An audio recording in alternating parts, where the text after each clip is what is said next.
My journey began in Udaipur, a city that is often regarded as epitomizing the essence of Rajasthan. And yes, it's a charming place, full of reminders of its checkered history. It's also one of the world's great tourist cities. Its Maharajas claim descent from the sun, and also claim to be the oldest ruling dynasty in the whole world. Well, perhaps they are. With all this royalty hokum, either you believe the stuff or you don't.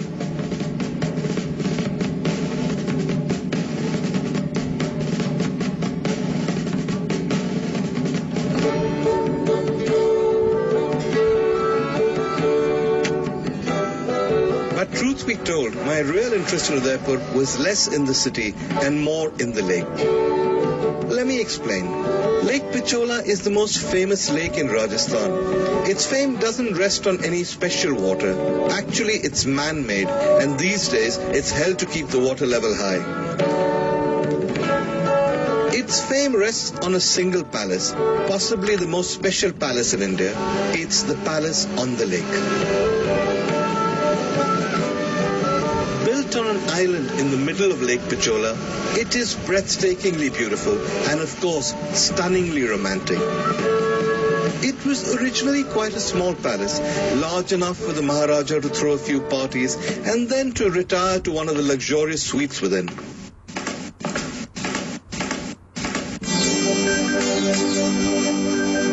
But in the 1960s, Maharana Bhagwat Singh converted it into a luxury hotel. And then, in 1972, he asked the Taj Group to add new rooms and to run the palace for him. Since then, it's become the one reason that tourists come to Udaipur.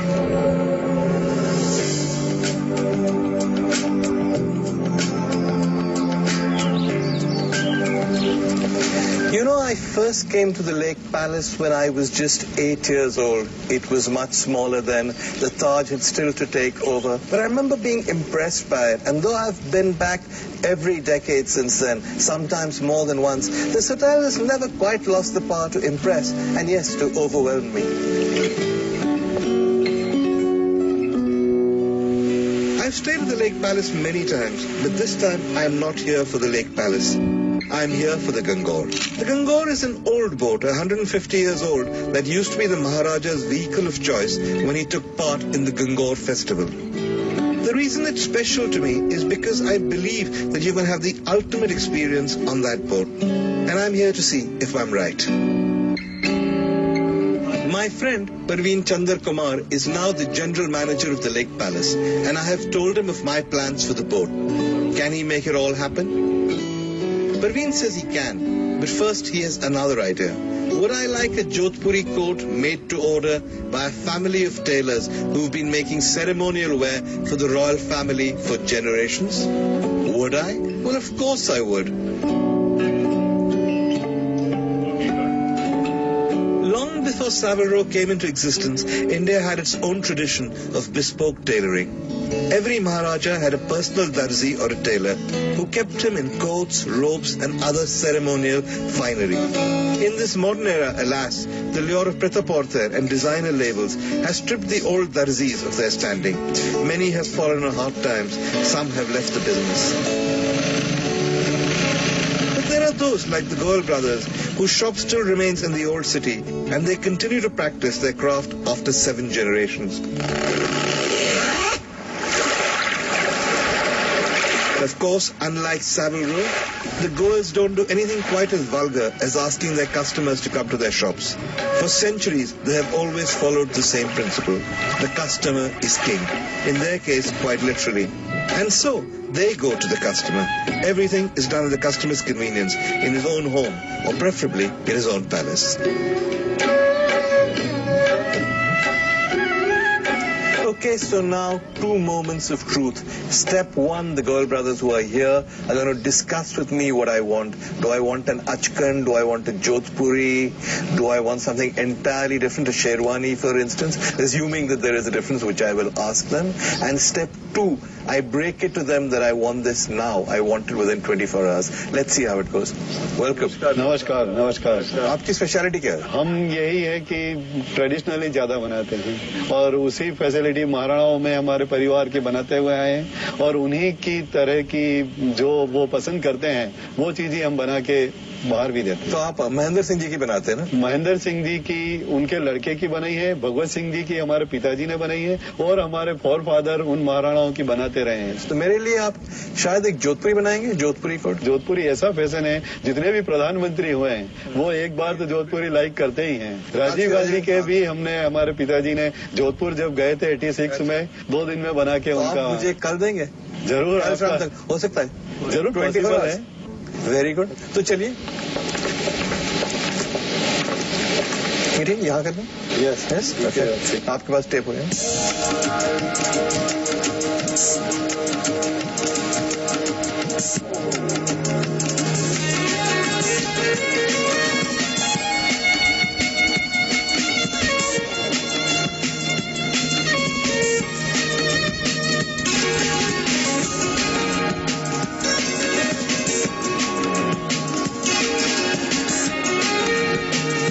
That's the first time I've been measured for a suit in a palace, and certainly the first time I've been measured on camera, and I have to say it's not a nice experience. In fact, it's slightly humiliating. The guy stands there and he calls out how fat you are, and it's all sort of recorded for posterity, but I'm throwing myself into their hands. Maybe they'll make a suit that hides all the fat bits. We'll find out tomorrow.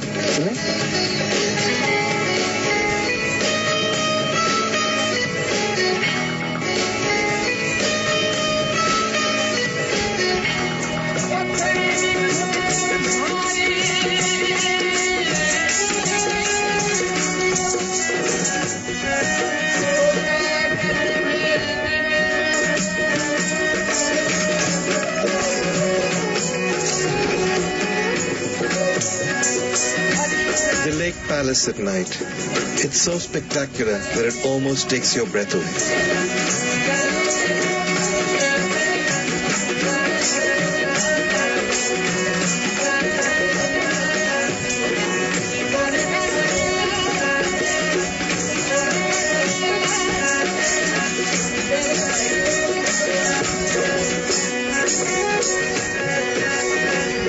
But this time, I'm here for the boat.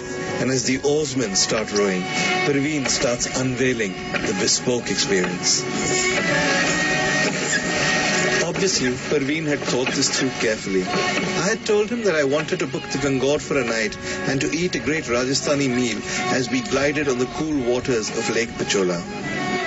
But he had thought about it and added a few touches that had never even occurred to me. Vir Sanghvi, you're on the royal boat of the Mewar. Okay. This is about 120-year-old boat, and traditionally this boat is used during the Gangor festival. That's why we call this boat as Gangor. Okay. During the Gangor festival, the Maharana sits, there's a procession which goes through the lake, and the Maharana sits on the top of the boat. Which is the other side? Which is the other side. Not behind us. Not behind us. And there were various dances which were done here. There was a series of folk dances which would happen in some of the charokas on the backside. And we've got some of them done for you today. Oh, really?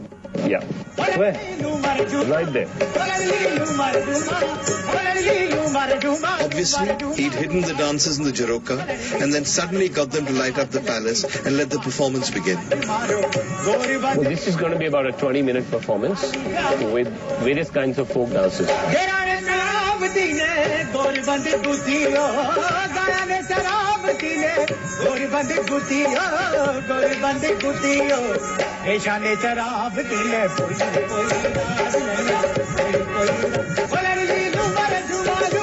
I heard a story, you can correct me if I'm wrong, that while this boat is in fact over a century old, it was actually lying more or less disused till the set designers for the James Bond film Octopussy came to India, found the boat and said, hey, this is wonderful, had it redone, and then of course it was Octopussy's boat. Yeah. This is accurate, yeah? Just accurate. In fact, the entire restoration work was done during the Octopussy movie. And for a long time this was known as the Octopussy boat, wasn't it? Yeah, it was called as the Octopussy boat. But because it's Gangor, so now we call it as the Gangor boat. But they were the ones who were responsible for putting it back onto the water. So it's, you do what, champagne and caviar and stuff like that here? Well, the entire thing is inspired by James Bond's Octopussy. So what we do is we do champagne, caviar, fresh oysters.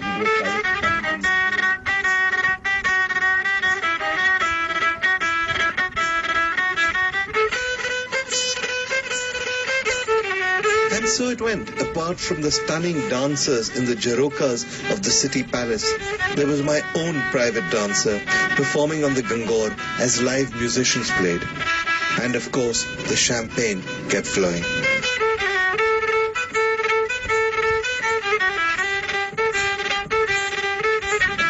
Thank you. Thank you.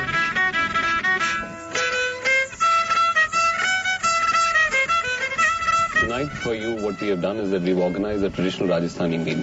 Okay. Had ki ran, which is a famous dish here. Ran being the leg of lamb, right? The leg of ram, which is wrapped in flour, and then we cook it in a pit with fire. And it really? takes about 24 hours to be cooked. I'm sure you'll enjoy that. It's slow cooked for 24 hours. Slow cooked for 24 hours. Then we have done an array of some Indian dishes, which is again Rajasthani, like of course Vir Sanghvi. And then we've also done a soup which is called as makai ki rab, which is very, very popular. Which is again corn. Which is again cooked, and it is done with yogurt, and it has a puree of maize in it. Well, I'm looking forward to this meal. I don't think I've ever had quite as elaborate a meal in Rajasthan, let alone on a 150-year-old boat. So it should be fun. As the moon rose over the open lake and I sat down to eat, the surprises kept coming. Still nice, in the middle of the lake. And we have two more surprises for you. Two more. Yeah. One is there, you see the fireworks. Then there were the fireworks. Looking back, they were clearly a tactic designed to make me look at the night sky while the chefs sneaked up by the boat. And then right at the back, the chefs have arrived. And they're on what? Another boat? They're on another floating pontoon.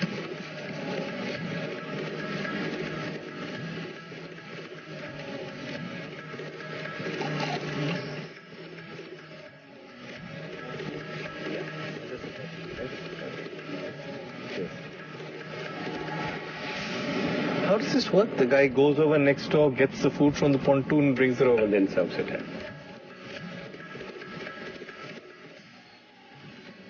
This is what? Handi gosht. Okay.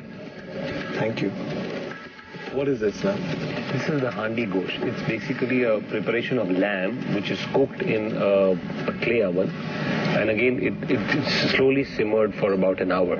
Okay. So you find the juices very much intact when you eat them. So bon appetit. Let's do yours like. And what great food. I ate and I drank.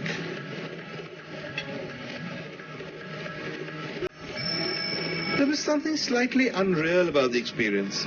So much excess, so much glamour, and so much trouble taken only on my account. And to think that the Maharajas got all this as a matter of course.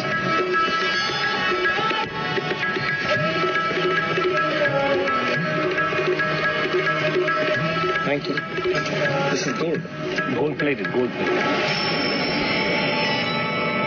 Parveen has scoured Udaipur for ancient palace recipes, so we eat tender lamb from the region, cooked the Rajasthani way, and various other dishes, all of which would have tasted exactly the same even if we'd eaten them 100 years ago. Just as the gangor is about tradition, so is the food this evening.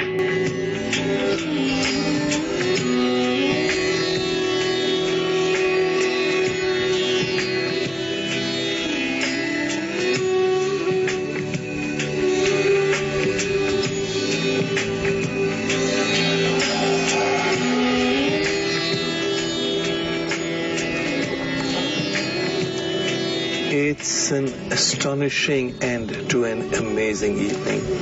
It isn't just the meal, it isn't just the extravagance of the whole evening, which frankly is faintly embarrassing, but it is that sense of history on a boat that's nearly 150 years old, near a lake palace that's nearly 300 years old, in the shadow of a city palace, the oldest bits of which are 800 years old, eating recipes passed down the generations, watching dancers keeping alive the traditions of old Rajasthan. It's a heady mixture of history, heritage and luxury. It's the sort of thing you can only get in India, and you can get it made to order.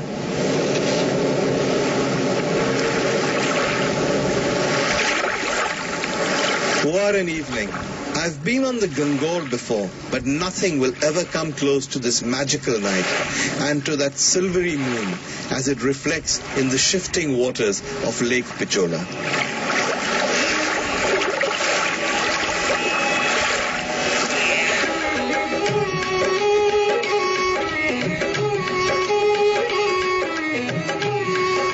Early the next morning, the butler was at the door to my room. The Goel brothers had delivered my Jodhpuri. Oh, hi, Paul. Come. Why don't you just hang it up? Would it fit? Of course it would fit. That's the great thing about having something made to order. It has to account for every single imperfection in my tubby frame. I may not look like a Maharaja, but at least I now have the clothes to fit the part.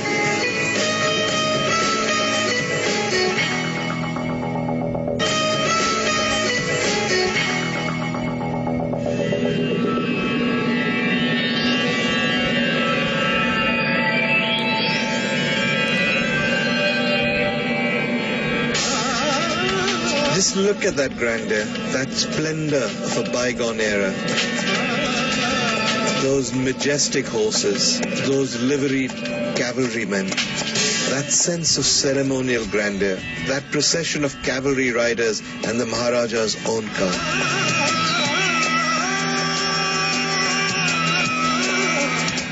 That amazing palace, its dome towering over its environs. That was the wonder of princely India. Whereas you may already have guessed, there's something wrong with this picture. This is not historical footage. This is today. The great thing about Umaid Bhavan is that it makes you feel as though time has stood still.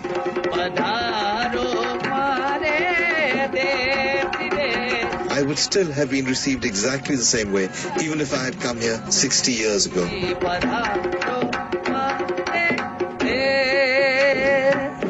I'm here in Jodhpur for another kind of bespoke experience. While the Lake Palace was only a pleasure palace, Umaid Bhavan was built as a royal residence. What's more, it remains a royal residence. The present Maharaja of Jodhpur, Gaj Singh, known to one and all as Bapji, still lives here with his family. He has a visible presence at Umaid Bhavan, and all the antiques scattered around the palace are his own. There are no replicas here. Even the wild animals mounted in the walls were shot by his ancestors.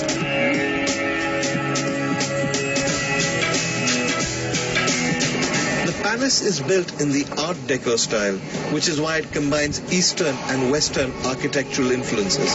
For instance, the grand 105-foot-high central dome is influenced by the Renaissance, while the towers are inspired by the Rajput tradition. It's a strangely exhilarating feeling standing at the head of this grand staircase, hearing my words echo below this great dome. It helps you realize, particularly in this jazz age palace, that what survives of Indian royalty remains because the old has merged so well with the new. It was built by Gaj Singh's grandfather, Maharaja Umaid Singh, as a way of helping the people of his state.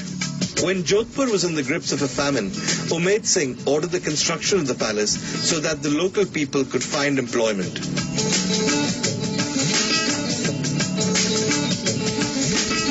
In many ways, Umaid Bhavan is the last gasp of princely India.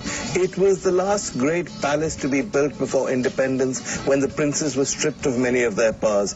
And it's a very 20th century palace. It's not an old Rajput palace. It was designed by an Englishman. It's part country house, part chateau, part public building. The influences are international. The garden, for instance, is European. It's very much a jazz age palace.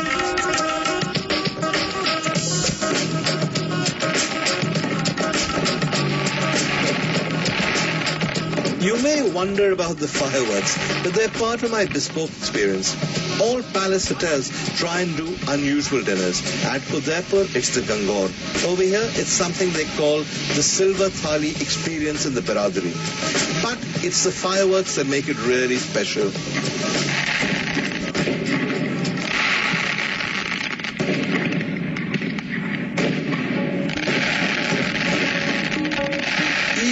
I've had to walk through fire to get here, the dinner is actually quite peaceful, cultured even. It's also suitably Maharaja-like.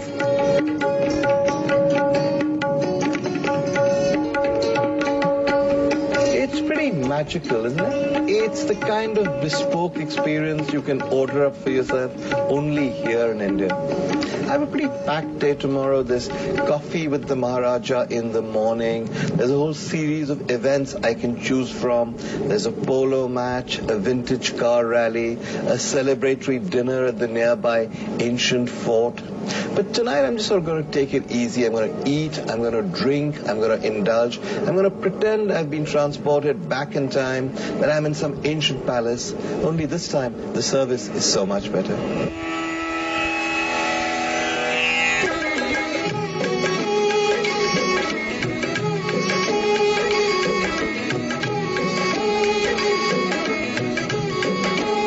Apart from the live musicians, there's the kind of alcohol consumption that princely India was famous for. There's rather a lot of champagne. There are 2 burgundies, white and red, and of course my glass never remains empty. I guess you have to drink lots of champagne in Jazz Age palaces, so I'm not complaining.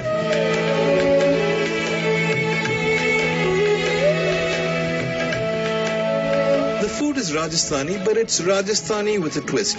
Though the thalis are silver, the dishes have all been cooked in a modern style so that they seem lighter and far more contemporary.